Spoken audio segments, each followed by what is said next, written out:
ইরামে সাধু সঙ্গে সবারণীর মর ভৈরা মতি ঘনিও পদে কৃষ্ণ শরণ তরতি এ বিনা অলঙ্কার কয়ে শরীর দীপিতি রাখবাক দেখিয়ানি নীর ভৈরা প্ৰীতি নজন সিদ্ধৰ লগত নিমিলতাই যে আলাপ কৰিছে শ্ৰৱণ মাত্ৰকে মানে মিলিবে আলাপ আপুনি কৃষ্ণ কথা ভাগৱতৰ যোগেদি শুনিবলৈ হ'লে তাৰ আনন্দ পাবলৈ হ'লে আপুনি পতা কথাবিলাকৰ ওপৰত গুৰুত্ব দিব লাগিব আপুনি আমি জীৱনত পতা কথাবিলাকক তিনিটা ভাগত ভাগ কৰিছে এটা কোৱা হৈছে প্ৰলাপ এটা কোৱা হৈছে বিলাপ এটা কোৱা হৈছে আলাপ এটা আপুনি কোনটো কথা পাতিছে তাৰ ওপৰত গুৰুত্ব দিয়ক এক নম্বৰটো কোৱা হৈছে আলাপ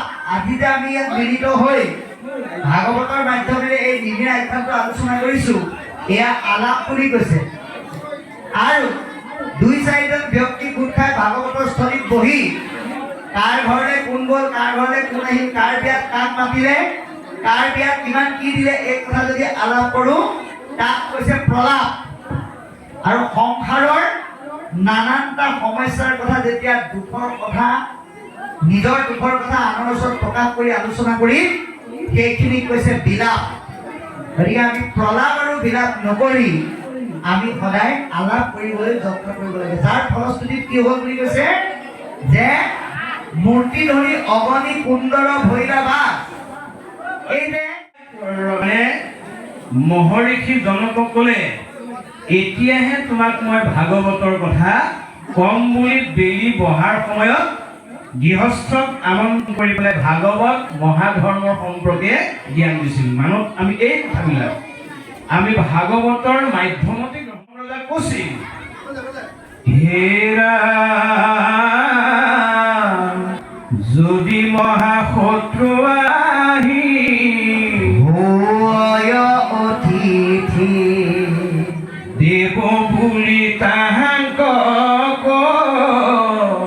ৰিবাহা ভকতি পূৰ্বাপৰ দুখ গুণ নকৰি বিচাৰ সেহি সে শাস্ত্ৰৰ নয় ধৰ্ম ব্যৱহাৰ এতিয়া আমি কি বুজিলো যে আমাৰ লগত দম কাজিয়া লগা কোনোবা এজন যদি আমাৰ ঘৰত অতিথি হৈ যায় আমি সেইজনক অন্তত সন্মান জনোৱাটো আমাৰ নৈতিক দায়িত্ব ভাগৱত শুনি লাভ নহ'ব যদি আপুনি মানুহকে হীনমন্যতা ভাবে মানুহকে যদি আপুনি অস্পৃশ্য ভাৱ কৰে আপুনি ভাগৱত শুনি কি লাভ সেইকাৰণে জনকদাক কৈছে যদি মহাশত্ৰু আহি হয় অতিথি দেৱ বুলি তাহাক কৰিবা ভগতি পূৰ্বাপৰ দুখ গুণ নকৰি বিচাৰ সেহি সে শাস্ত্ৰৰ নয় ধৰ্ম ব্যৱহাৰ এতিয়া জনকদাই সুধিলে যদি অতিথিক এনেকৈ সেৱা নকৰ মোৰ কিবা অপকাৰ হ'ব নেকি কিবা প্ৰশ্ন কৰিছে তেতিয়া জনকদাক মহৰ্ষি জনকক অষ্টবৰ্ষ মহামুনিয়ে কৈছিল হেৰা অতিথিক দেখি যদি চকু পকাই চাৱে এ ঠাই নাই বুলি যদি ভোলা হনি কৰে কংকবক কাকে তাৰ থুতে চকু কাঢ়ে মৰু মৰু বুলি সিটো আৰ তৰাৱে গতিকে বাবা গ'ল যদি অতিথিক দেখি পেলাই আপুনি গুৰুত্ব নিদিয়ে অতিথিক যদি চুতবৰ ভাৱনাৰে চাই আমাক ভগৱন্তই কৈছে ইয়াতে শাস্তি প্ৰদান কৰিবি সেইকাৰণে কপিলে কৈছে না হে ৰাম স্বৰ্গ নৰকক দুয়ো ঐ দে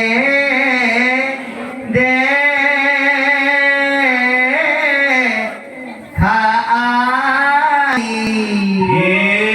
কত সুখী কত দুখ ঘতে প্ৰাণ যাই। এই আপুনি নিজক প্ৰশ্ন কৰক। আপোনাৰ টকা পইচা পুত্ৰ পৰিয়াল সকলো আছে, যদি মুখত এটা হাঁহিৰ অভাৱ, দিন মজুৰি কৰিছে, যদি খাওঁতেন শুওঁতেন আপুনি আনন্দ মনে খাইছে, কপিলে কৈছে মা সেয়ে হ'ল স্বৰ্গ। এতিয়া আমি নিজক নিজে প্ৰশ্ন কৰোঁ যে মই স্বৰ্গত আছোনে নৰকত আছো? যে স্বৰ্গত থাকিবলৈ হ'লে আমি অতিথিক সন্মান জনাবই লাগিব, আৰু যদি নৰকত থাকিবলৈ মন আছে অতিথিক অমান্য কৰিব লাগে। কিয়? অতিথিয়ে যেতিয়া আপোনাক সাপ দিয়ে, ভগৱন্তই কৈছে সেই সাপৰ পৰা মই নিস্তাৰ কৰিব নোৱাৰিম। এইটোৱে হ'ল মহাপুৰুষ শংকৰদেৱৰ দৰ্শন। এইকাৰণে শংকৰদেৱে কি ক'ব বিচাৰিছে যে হে জগতৰ জীৱশ্ৰেষ্ঠ মানৱ, তোমালোকে পাৰিলে দেখাজনক নমস্কাৰ কৰিবলৈ শিকা, দেখাজনক ভক্তি কৰিবলৈ শিকা, দেখাজনক শ্ৰদ্ধা কৰিবলৈ শিকা। দেখাজনক যি শ্ৰদ্ধা নকৰে ই নেদেখাজনক ভক্তি কৰাৰ অধিকাৰটো দিয়া নাই। গতিকে এতিয়া এই নিমিৰজাই এই কৰ্ম আঁচনিখনকে প্ৰয়োগ কৰি দেখুৱালে। তেওঁ নেদেখাজনক পূজা কৰি আছিল, কিন্তু হঠাৎ যেতিয়া নৱসিদ্ধ প্ৰৱেশ কৰিলে নেদেখাজনক বাদ দি দেখাজনক সেৱা কৰিবলৈ আগবাঢ়ি আহিছে। আৰু আহি পেলাই কি কৰিলে যে হে নৱসিদ্ধ পুৰুষ, যে আজিলৈকে মই মনৰ পৰা দুই এটা সংশয় ত্যাগ কৰিব পৰা নাই। কিয়? মই নেদেখাজনক পূজা কৰি থকাৰ কাৰণে হয়তো মই সেই সংশয়বিলাক আঁতৰ কৰিব পৰা নাই। আজি মোৰ সৌভাগ্য মিলিছে।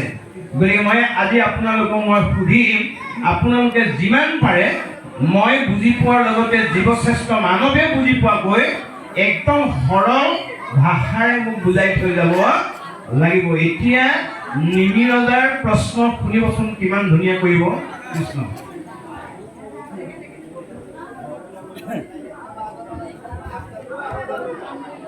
হে ৰাম মূৰ্তি ধৰি অগণি কোন দৰ ভৈলা বাজ এ সাদৰিলা সিদ্ধে স্তকে মহাৰাজ ইৰাম আচাৰ্য ৰীতিজ সমে যজ্ঞ কাৰ্য এৰি কৰিলা শুশ্ৰূষা সিদ্ধ সমস্তকে বেৰি ইৰামে সাধু সংগে সবাৰুণীৰ মৰ ভৈৰা মতি ঘনি উপজে কৃষ্ণ চৰণ তৰতি এ বিনা অলংকাৰ কৰে শৰীৰ দীপিতি ৰাসমাক দেখিয়ানি মীৰ ভৈৰা প্ৰীতি এ কৰিলা আসনে বহাই চৰণত পূজা প্ৰণামী বিনাৱে কৃতান যদি কৰি ৰাজা এ পৰম ভকত তাহং বাক জানি মনে এ আসনে বহাই ৰঙে বুজিলা চৰণে এ শৰীৰৰ ক্লান্তিয়ে শেষ ভাষাৰ সাক্ষাতে দেখিয়া যেন ব্ৰহ্মাৰ নন্দন এটা সম্ভাক দেখি ৰাজা প্ৰীতি গলভীৰা এ ৰাম বনতে নিজয় অভি মদক কুচিলা। বাৰু কৃষ্ণ, আমি দুইজনে এনেকৈ মিলি জুলি বস্তুটো লৈ গুচি যাব লাগিব। এতিয়া এইখিনিলৈকে পদবন্ধে আমাক কি ক'লে আমি এইখিনি আলোচনা কৰিম। ইতিমধ্যে আপোনালোকে গম পাইছে যে বসুদেৱক নাৰদে এই কথাখিনি শুনিবৰ কাৰণে প্ৰস্তুত কৰাইছে যে যিটো কথা আমাকো পুছিলা মহামতী তাৰ ইতিহাস একো শুনিও সম্প্ৰতি যে আমি নিমি নৱসিদ্ধৰ সংবাদ শুনিবলৈ নিজকে বসুদেৱৰ দৰে মানসিকভাৱে প্ৰস্তুত কৰি ৰাখিব লাগিব। নৱসিদ্ধ সমে নিমি ৰাজাৰ সংবাদ নজন সিদ্ধৰ লগত নিমি ৰজাই যি আলাপ কৰিছে শ্ৰৱণ মাত্ৰকে মানে মিলিবে আলাপ।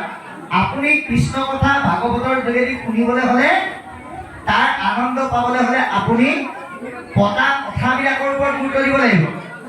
আপুনি আমি জীৱনত পতা কথাবিলাকক তিনিটা ভাগত ভাগ কৰিছে। এটা কোৱা হৈছে প্ৰলাপ, এটা কোৱা হৈছে বিলাপ, এটা কোৱা হৈছে আলাপ। এতিয়া আপুনি কোনটো কথা পাতিছে তাৰ ওপৰত গুৰুত্ব দিয়ক। এক নম্বৰটো কোৱা হৈছে আলাপ। আজি যে আমি ইয়াত মিলিত হৈ ভাগৱতৰ মাধ্যমেৰে এই নিমিৰ আখ্যানটো আলোচনা কৰিছো এয়া আলাপ বুলি কৈছে।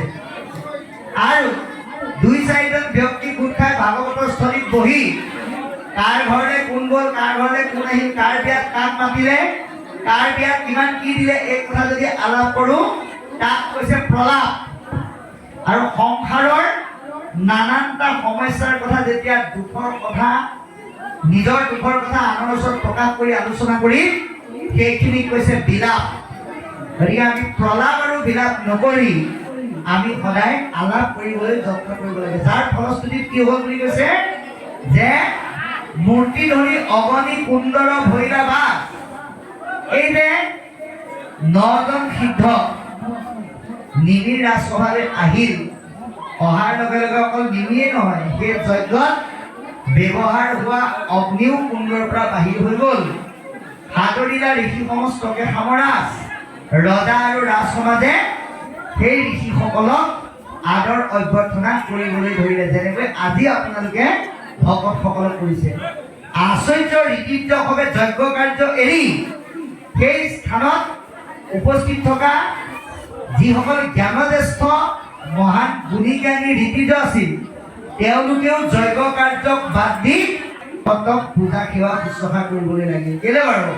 কাৰণ ভকতৰ মাজতে আছে ভগৱন্তৰ প্ৰকৃত সেৱাৰ মূল্যায়ন আৰু সত্তা। সেইকাৰণে যজ্ঞতকৈও শ্ৰেষ্ঠ কৰ্ম যে ভকত সেৱা, তাক আদি এই নজন সিদ্ধক নিমি আৰু ৰাজ সমাজে কৰা ব্যৱহাৰৰ যোগেদি অতি স্পষ্টভাৱে বুজাই দিছে। গতিকে কৈছে কি বুলি কৈছে যে সাধু সংগে সবাৰ নিৰ্মল হৈ মতি সঘনে উপজে কৃষ্ণ চৰণত ৰতি। এতিয়া আপোনাৰ আমাৰ আজি এই ভাগৱতৰ অনুষ্ঠানতে আমি মিলিত হৈছো। আপোনালোকে এবাৰ ভাবক, এই ভাগৱতখনটো আমাৰ প্ৰত্যেকৰে ঘৰে ঘৰে আছে। আমি অকলে অকলে শুনিলেও দেখোন ইয়াৰ সোৱাদটো পাব পাৰোঁ। আমি অকলে অকলেও দেখোন পঢ়িব পাৰোঁ। কৃষ্ণ পৰিৱেশ বিনষ্ট নোহোৱাকৈ আপোনালোকে জলযোগ কৰি থাকিব, পৰিৱেশ যাতে বিনষ্ট নহয়। কৃষ্ণ কিন্তু উদ্যোক্তা মণ্ডলীয়ে এটা পৰিৱেশ সৃষ্টি কৰি আপোনাক আমাক আমন্ত্ৰণ কৰাৰ লগে লগে আমি বহুমূলীয়া সময় আৰু কৰ্মকো একাষৰীয়া কৰি ইয়াত যে মিলিত হোৱাৰ কাৰণটো কি? অকলে অকলে পঢ়িলে আমি ইয়াৰ পৰা জ্ঞান পাম সঁচা, কিন্তু এটা বস্তু নাপাম। কি নাপাম? আনন্দ। আজি আমি সন্মিলিতভাৱে শুনাৰ লগে লগে এই ৰসৰ আনন্দটো আমি সুন্দৰকৈ লাভ কৰিব পাৰিছো। ইয়াত ক'লে সেইটোৱে কৈছে যে সাধুৰ সংগত কৃষ্ণৰ ৰসে মন নিৰ্মল কৰে, আৰু এই নিৰ্মল ৰসৰ দ্বাৰা আমাৰ মন আনন্দিত হৈ পৰে। গতিকে আমিও আমাৰ মনটো সাধুৰ সংগত শুনা কৃষ্ণ কথা ভাগৱতৰ ৰসৰ যোগেদি আমি আনন্দিত কৰিব লাগিব। সকলোৱে বোলে এই ভাগৱত শুনি আনন্দ নাপায় বুলি কৈছে। কোনে নাপায়?